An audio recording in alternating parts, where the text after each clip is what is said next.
issues, you my shade butter, baby. I can't forget you, you a special kind of lady. Cause when I'm with you, girl, you know that you amaze me.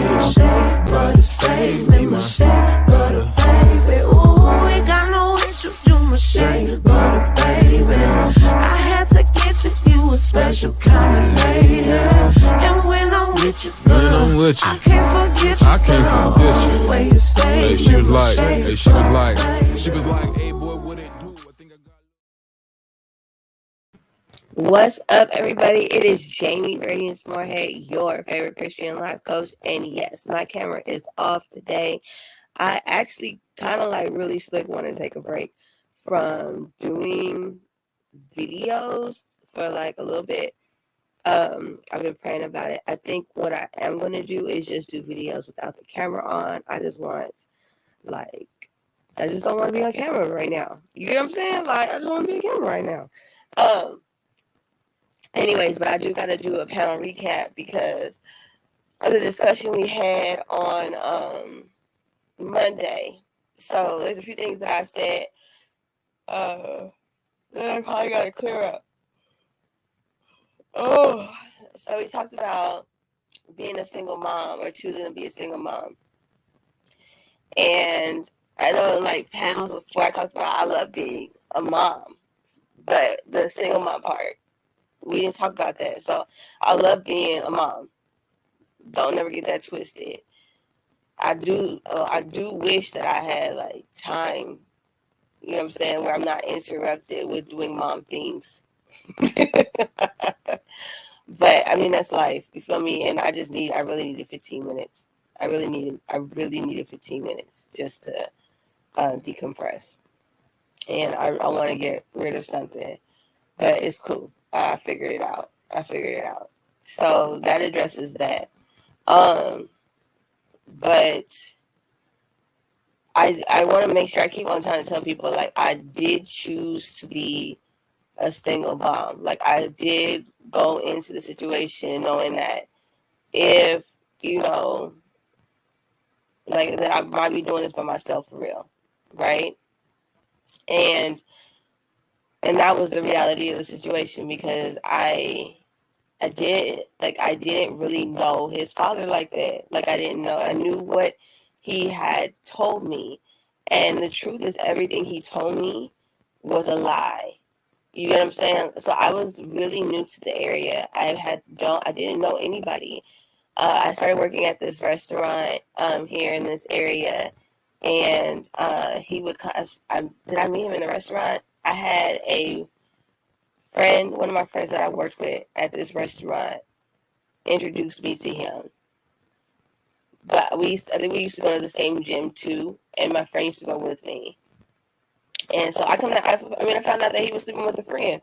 You know what I'm saying? Like, I found out that they were messing around, and she was married. You know what I'm saying? I have to sit up and tell this story because this is crazy when I think about it. So let's really tell the story, because a lot of times we were on the panels and we get to tell parts of the story, right? And people have an opinion or form an opinion based on that. So on the panel, I said the reason why I chose to do this on my own is because he had a lot of issues, a lot of mental health issues, and it was better for me and the kid.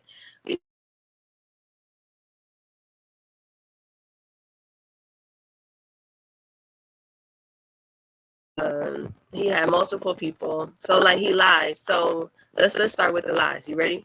So hold on. I should have calculated my age. So I had E in 2000. How old am I now? What year are we in? 2024.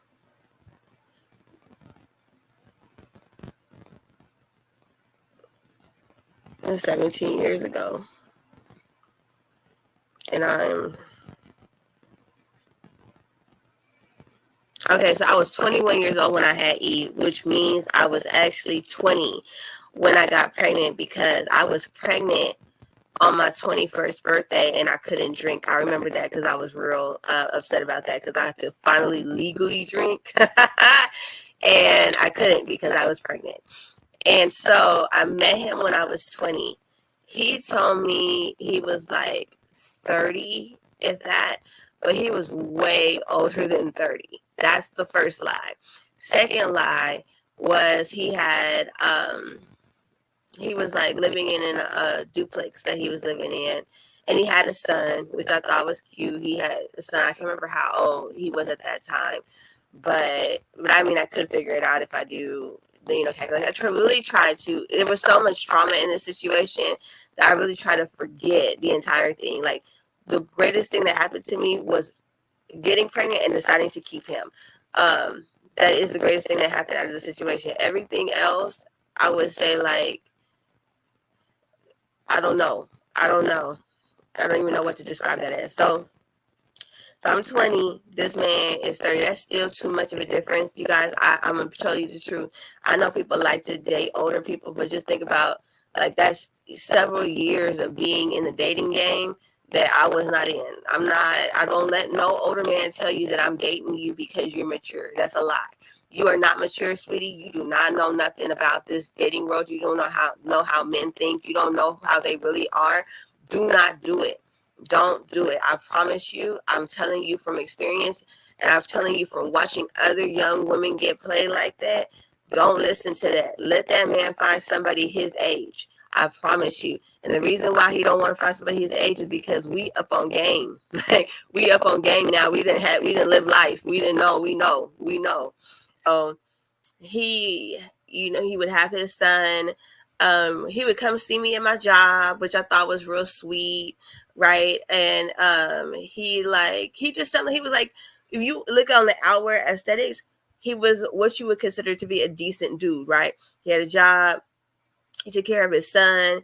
He was fun. You know what I'm saying? He was real cool. Like, he's smooth. Like my son, like smooth. You feel me? Just smooth. And so at that time, he was smooth. Had a nice little hair. You know what I'm saying? He has good hair too. Like, my baby daddy got good hair. You guys, I swear, he really does. He's got really good hair. And I'm a stylist, so that's why things like that matter. Please don't judge me. But he has really good hair. Okay, so I was like intrigued. I was like, okay, well, I'm in the area. This is, like, he seemed real cool. Like, I can hang out with him. So we start hanging out or whatever, and then I am gonna be honest. I don't remember if I got pregnant the first time we slept together or if it was the second time we slept together. Either way, like, it was right away. So I think we slept together in February, and I found out I was pregnant. Hold on. So if I found out I was already 12 weeks when I found out. Because and here's the truth. So and let me tell you how I found out. And I probably, if I would have paid attention to my body, I would have found out maybe like at week 10 or week 11. So, like, the first thing that changed was we went to the gym, me and the friend that introduced me to him. And, we're doing our regular routine. And y'all, I was like completely out of breath. I could not do what I had always done with no problems. Mind you, I'm 20, right? And there's a lot, like, I had a good body at this. I mean, like, I'm a decent body now, but I had a really good body, and I was just like really took care of it, right? So I was like, dang, I don't know what's going on, but maybe I'm just like having a bad day. Maybe I'm not doing well. So we didn't do too much. Then my other friend, now mind you, all my friends or my associates were people that I worked with at this job, at this restaurant, because I didn't know anybody. I was new to the area, like, for real, like new to the area. And so we was working one day, and she was like, ooh, let's go eat at this place in Manchester. Whoop-de-whoop. I said, okay, cool. Now, I don't know if anybody knows this, but I love pasta. So I was like, all right, as long as they got some chicken or some pasta, be straight.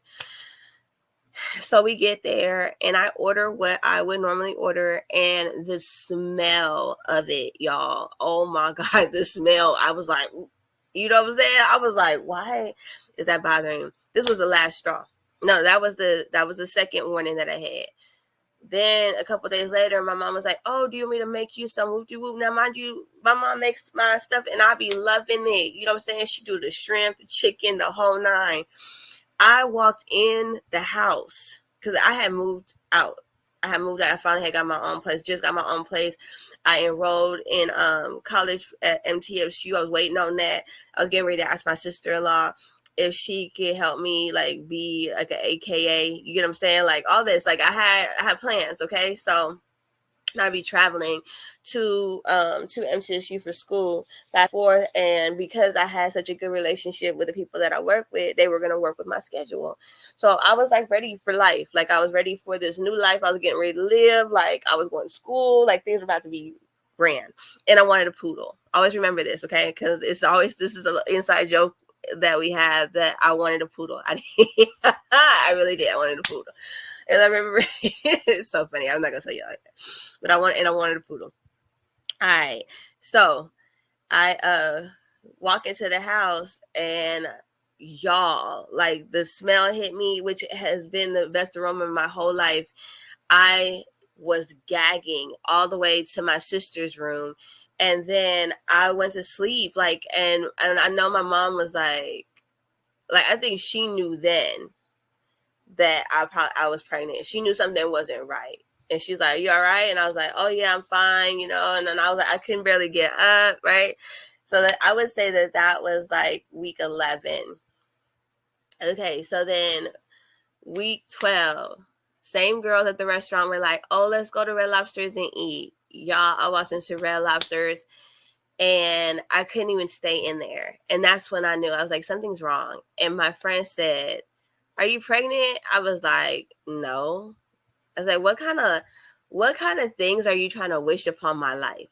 I was like, what are you talking about? I got upset. She's like, I have a pregnancy test in my little bag in my car. She's like, I'm going to give it to you. You take it. You know, if you feel the need to do it, do that. I'm like, okay.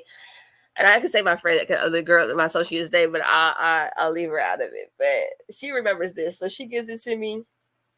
And I go back to my apartment or whatnot. Now, mind you, I ain't never take one of these before in my life, really, for real. So,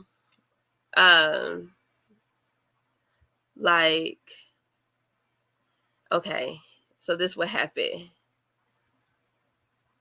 I guess on the package, on the box, it tells you're supposed to do it first thing in the morning. I did it at night. So I took it and I set it on the back of the toilet. I walked away. I came back and it said, pregnant. Y'all, I passed out. Passed plumb out. Yeah, for real. And then I was in denial. So I was like, oh, maybe I did it wrong. So I went the next day, bought one, did it in the morning, said the same thing. And I took a total of 8 home tests, and then one at the health department and one at Partners for Healing, and they all said the same thing. And I wonder if any of these people remember me, because I know like I was absolutely distraughtly like, oh my, could not believe that this was happening to me, because I was new to the area and I had plans. And again, like as this stuff is happening though, like as like my body's changing, this stuff is happening, I'm finding out things about him that I'm like, oh, I don't know if I can deal with this person. Because come to find out, if I'm not mistaken, and I might be wrong, but I don't think I'm wrong, he was still married. He had told me because that he was divorced. Apparently they were only separated because she was pregnant.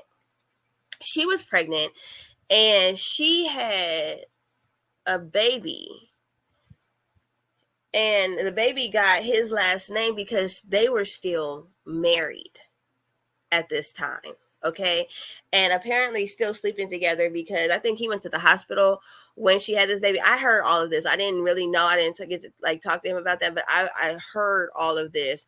And I think I heard some things from him, like, you know, when liars give you like a little bit of the truth, but not the whole thing. So I had to put all of this together, because the girl that was supposed to be my friend that he was sleeping with was giving me little bits and pieces of things that I didn't understand. So, but at this time, like I was getting ready when I found out that I was pregnant. I was already like getting ready to like just be done with this person, like, you know, putting that like wedge between, because I was like putting that distance. And then boom, here I am. So I called him and I said, we have a problem. I'm pregnant. And he said, see, I'm trying to remember exactly what he said. He said, I don't need this right now. Because I think that she had just had this baby, or she was about to have this baby, okay? Which I mind you, I gave you what I didn't know, but I'm telling you, I don't think that I knew about her until after I told him I was pregnant. And it was like a few weeks later, then I found out that there was a baby that was had.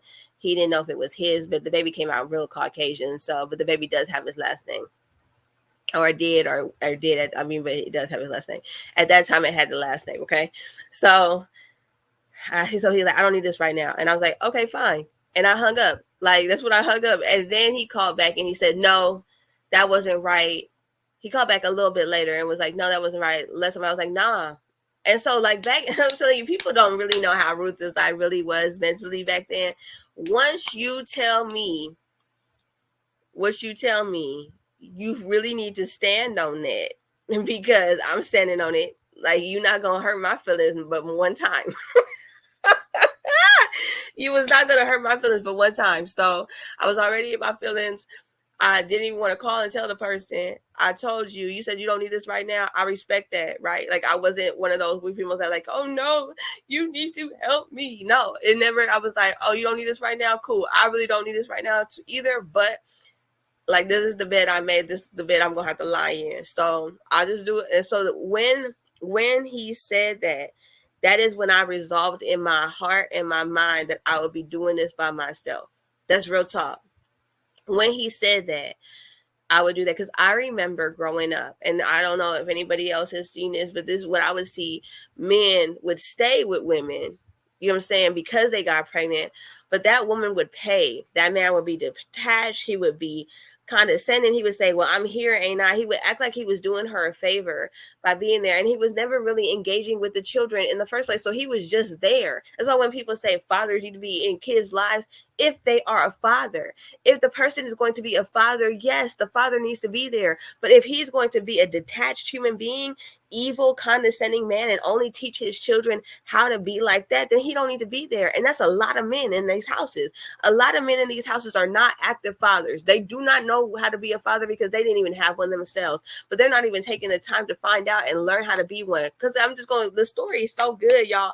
This is just a little snippet of my life. This story is so good. I'm telling you, I may not be able to finish all of it, but I want to get a clear understanding, because people be like, one of the ladies hopped on there and she's like, well, maybe the father need to be there to help with the mental health issue because that may be passed down. No, my son's father was trying to make my son like him. Do you hear what I'm saying? And let me just stay where I'm at so that I can stay in the story, because that's why. So I made the decision then. He did call back and said that what he said wasn't right, but I am glad that I stood on what he originally said, because what he originally said is how he felt, period. The Bible says that out of the abundance of the heart, the mouth speaks. And y'all better understand that, because that is how he felt. Now he called back because his conscience kicked in. He wanted, hey, whoa, wait. But I was like, nah, it's good. So I had 1 week to decide whether or not I was going to keep the baby, get rid of the baby. Of course, I kept the baby because I have, which I've said before, I've taken friends back home for abortions. It's not good on a woman's mental health. It's just not good. And I've had to repent about that. You know what I'm saying? Like, because because again, she got pregnant. One of my friends got pregnant like maybe 2 months later. And I said, why you just didn't keep the first baby? You get what I'm saying? You have to participate in killing the child. And then you don't come on now. Like, it's crazy. That's why people are like pro-choice. And I'm like, do you know what you are doing? Even the person that takes the individual to get this done, your mental, if you don't have compassion or empathy to understand what you are doing is wrong, then you just really want to Satan's kids. Because even when I was in the world, I was like, this is not right. This is not right. This is not right. Oh my God, what if something happens to her? Like, what if something happened? Like, what if something happened? Like, oh my God. Like, okay. Anyway, so I made a decision to not put myself in that position. This is a choice I made. I laid down with a man that I barely knew, without protection. And luckily, the only thing I got was pregnant. And that's what my mom said to me. I'll never forget. And so then, I talked about my mom letting me know almost every day that I had, what was I thinking? And you know what? I needed to hear that. I needed to hear, like, what was you thinking? You are lucky. The only thing that you got, she had her accent, the only thing you got, Jamie, was that. And it was true. What she said was true. Maybe I didn't need to hear it every day, but she gave it to me and said every time she looked at me and thought about it, she said it, because that is not the life that she had envisioned for me at that time. She did not envision me to be a single mother, right? She didn't envision that. Do I feel like it was set up for me not to be? I wasn't really taught too much about that. We didn't discuss those things. We didn't discuss marriage and sex. We didn't discuss those things. We just didn't. Okay. And so this is what happened. I was a single mom. I was 20 though. I wasn't like young. I was 20. This was my thought process. But it was a shame and the guilt that caused me to really take my responsibility, my accountability for my actions, that I didn't put it on nobody else. I didn't expect nobody else to take care of my child. I didn't do any of that. And I feel like I feel like if she would have been too nice to me, I would have done it again. Just being real. Now, I'm going to say this for every parent. For every parent, it is different. You need to learn how to approach the situation with your kid based on who your kid is and what that kid needs. That's why you have to get to know your children. But for me, I needed that, right? Another kid that may not have needed that type of like tough discipline, that shame, embarrassment, because thankfully it's all I got was a child. You get what I'm saying? Lots of heartache and pain and mental turmoil because of what this person was doing, behind closed doors and stuff like that. And I was 20. I had a 30-something-year-old man mentally manipulating me for years. Do you hear me? Years. Okay. And so, because people don't think that when I said I was decided to be a single mom, that I just shut his dad completely out. No, you guys, I made every effort possible to have him be a part of our son's life. I promise you. And this man, if he didn't have access to me, didn't want to do right. And so I had to even go through this process where he would tell Elijah that he was going to come and see him, and Elijah would be waiting for him, and he'd never show up. I even went to the point where I was like, okay, look, we don't really got nothing to talk about. I'm going to buy him a phone. You call him and y'all can stay in communication. He wouldn't answer the phone. He would ignore the kid. So my son, I had to let this process go through. I never talked bad about this man to my son. I never said your dad is not nothing. I was like, your dad has been through a lot. This is crazy to me because now I'm saying this out loud. Your dad has been through a lot. And a lot of times people don't heal properly. And their hurt and pain bleeds out onto everyone around them. And so you got to forgive your father because, one, you look like him. Two, you know what I'm saying? You got some of the best attributes that this person has. You need to focus on those. You need to realize the attributes you did receive from that person that need to be worked on, and work on them. And then later on in life, if you can look up to, you can ask him 1,000 questions or whatever. If you want to, you can meet up with him. But right now, just go ahead and forgive him. And so my son doesn't have any hate or malice or anything towards his father that his dad didn't create him on his own.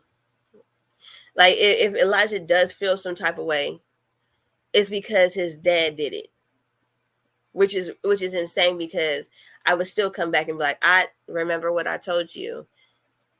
Remember what I told you. Some people, and a lot of people do this. They say, this happened to me and I turned out fine. You get what I'm saying? So they don't have no compassion. They want to create, they want to continue the generational curse of being a terrible person. And they want to make sure that their offsprings have rejection and contempt and all of that type of stuff. Now I can tell the truth because my son older, and he has been allowed to assess his own situation. I even told my son the other day, I said, you need to reach out to your dad. I said, because if anything happens to him and you don't have a conversation with him now at the age that you are at, you may regret it. I'm telling you right now, reach out to your father. And so he has the right to do so or not so, but I did tell him that he needs to reach out to his father. Just now at this age that he is at, just see what you can do, because at the end of the day, if I would have never had a kid with this person, he was a decent person. He was cool peoples, but he's not a good father. He was cool peoples, but he's not a good father, period. I don't care how he feel about it when he hears this, because I know he'd be listening to my stuff, but it's the truth. You decent person outside, and decent when I say like we could chat. You know what I'm saying? If I didn't know who you were behind closed doors, then you feel me, like I would consider you a decent person. Let's put it that way. If I didn't know you behind closed doors, then I would consider you a decent person based on the outward aesthetics of it. But like deep down, nah, you can't be a decent person when you are choosing to not be active in a child's life because you want things to be a certain way where you have access to everything and you don't. You don't. And so so I wanted to address that. I because the part in there to backtracking to my mom was she shouldn't have done that, or maybe she shouldn't, and then I shouldn't have went there through that. And I will say, in my mom's defense, she did what she thought was right. And thankfully for that, it worked for me. You get what I'm saying? Then we talked about, so then I also just addressed the lady's comment about the mental health thing. My son's father, if he was a healed man, that would be ideal. If he was a man on a road to healing, that probably would have been ideal.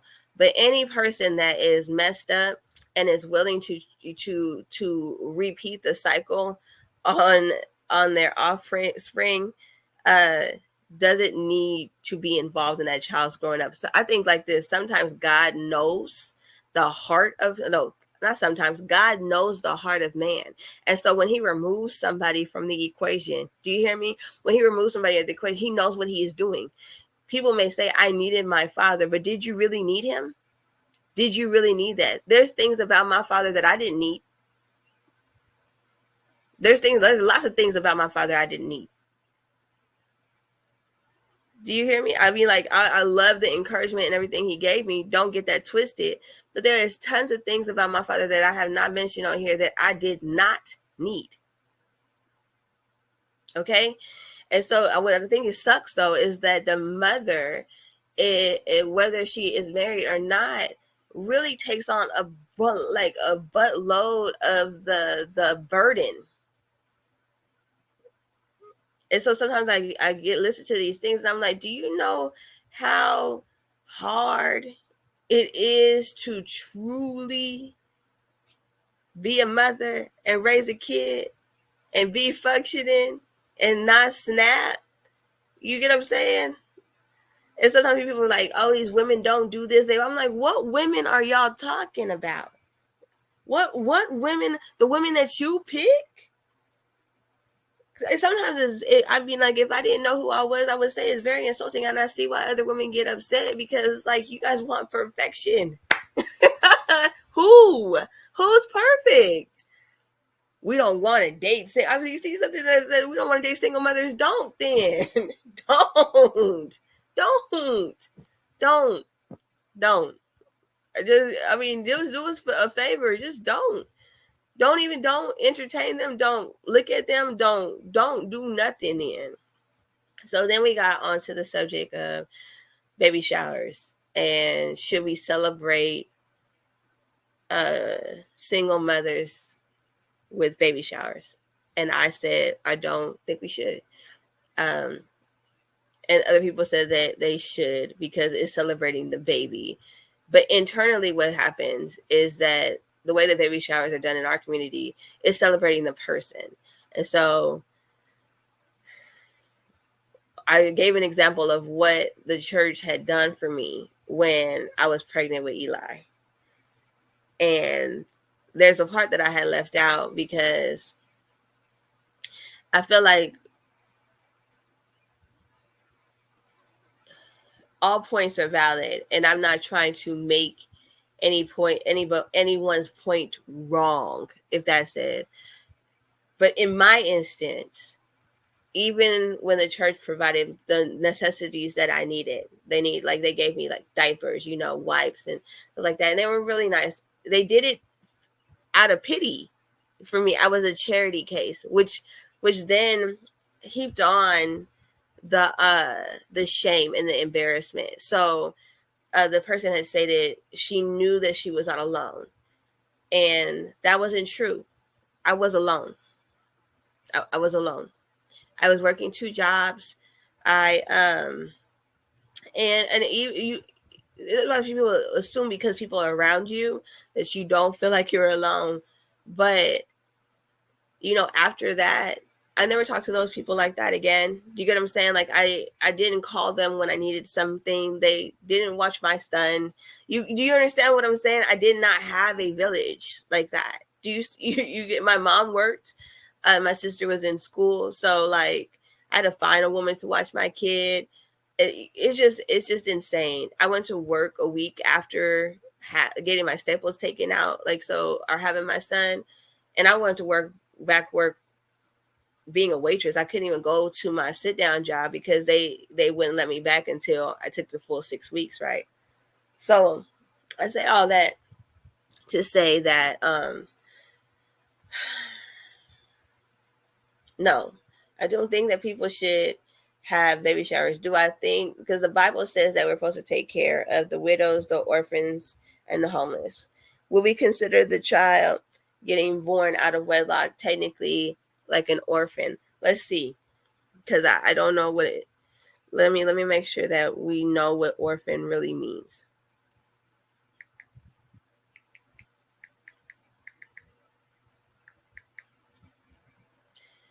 A child whose parents are dead. So we can't even consider the child that is being born out of wedlock an orphan. So what we could do, we could do what the church did for me. And we don't have to have a shower. We don't have to have celebration. We could just sow into that person and then have a real talk with them about, about this consequence and how it's getting ready to really change their life. And how, like I said on there, I'm not Jamie. I'm Elijah's mom. And that's what I am. That's what I am. And I'll wear Elijah's mom badge with honor, especially now. You feel me? Like, I'll wear it with honor because I understand that what it takes to be a mother. And it takes a lot to be a mother, especially to do it by yourself. So that's my Humble Dad panel recap. I just wanted to clear some of those things up. And I wanted to tell young women, older men talking to you does not make you mature. It just doesn't make you mature. Period. I don't care what they say. I don't care. Do not buy into the lie. It's a lie. It is a lie. And the mental games that some of them will play with you will change your view. And then the only thing that'll be able to change your mind and renew your mind is the Lord Jesus Christ. For real. The only thing that will be able to change your mind, renew your mind, and heal your heart from what will transpire is the Lord Jesus Christ. And that's it. That's all I got to say. So hopefully this Humble Dad panel recap his, but I just wanted to touch on those few things there, give a little bit more context in what I said, and tell the truth. To shame the devil, because a lot of times there's like things that are said and you only get a portion of the story. You don't get the full context, and then you're able to incorporate your thoughts into the story. And that's why I try not to do that. I try not to do that, because it doesn't make sense to assume rather than try to really understand. And so I never glamorize being a single mom. I never have. And I never will. If I would have closed my legs, if I would have known better, and I would have closed my legs and been more wise and allowed this person to show me who they were, then I would, have a different story to tell. Also, I wanted to say, there's a part, I was 20. He was an older man in his 30s. I was like, oh, this seems like a really good guy. Maybe I should give this a chance because he has a job. He has he got it together. He's real cool. Like I enjoyed talking to him. And so, I thought okay, this is a good idea, because I, before that, dated people my age. I made to make sure I say that. I didn't date older men. I dated people my age. So I didn't have a father wound where I was looking for a father in men that I dated. Now that I know what his real age is, he's like the oldest person that I've ever dated, because I didn't really know his real age. And I wasn't, I just 10 years, I was like, okay. Cause I even asked my mom, I was like, well, how old was dad? And I think they're there's a 10-year difference. So I didn't see that to be so bad, because my mom and my dad were 10 years apart. And that's why I even justified talking to him, because I was used to dating people within my age range, and I was okay with that. I was okay with dating people in my age range. And I went back to that. I went back to dating people in my age range, 2-3 year difference. That's what I'm sticking to. I don't want anybody older than me and all that stuff. I want people in my age range. Because that whole, because you're older, it makes you mature. It does not. It does not make you mature. It does not. Okay. And so that's it. I'm done. I think I covered everything that I said shortly in short text. And I want to make sure I clarify that. Yeah. Yeah, I think that's it. All right, y'all. So anyways, to check out the entire episode, the link will be in the description. I thank you so much for tuning in, for listening, for supporting all of that good stuff. Make sure you share, and subscribe, but also make sure you share, and subscribe to Humble Dad's podcast, and check out the other people that were on the panel. Everybody's on the panel was dope. Lost said something that might make you guys think too, because I'm gonna let you watch it. I ain't gonna say too much. And then somebody that did too, and Dwayne was on. Yeah, y'all just go ahead and hop on and that link right there and watch the full episode. And then now once you watch the episode, you'll be able to understand what I clarified. I said I was gonna stay on here long. It is 40 minutes in, and I am out. Okay, for the win. Peace out, y'all.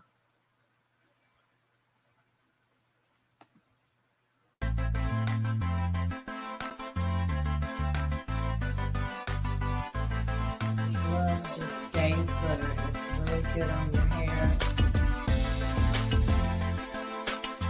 My favorite has got to be the peppermint mist leave-in conditioner. It's so soothing to your scalp. I've had dry, itchy scalp, and I tell you, it's amazing. My favorite product with Jay's Butter is the natural flaxseed elixir, especially on the hair that's not mine. Y'all know what? I really love Jay's Butter. I love Jay's Butter.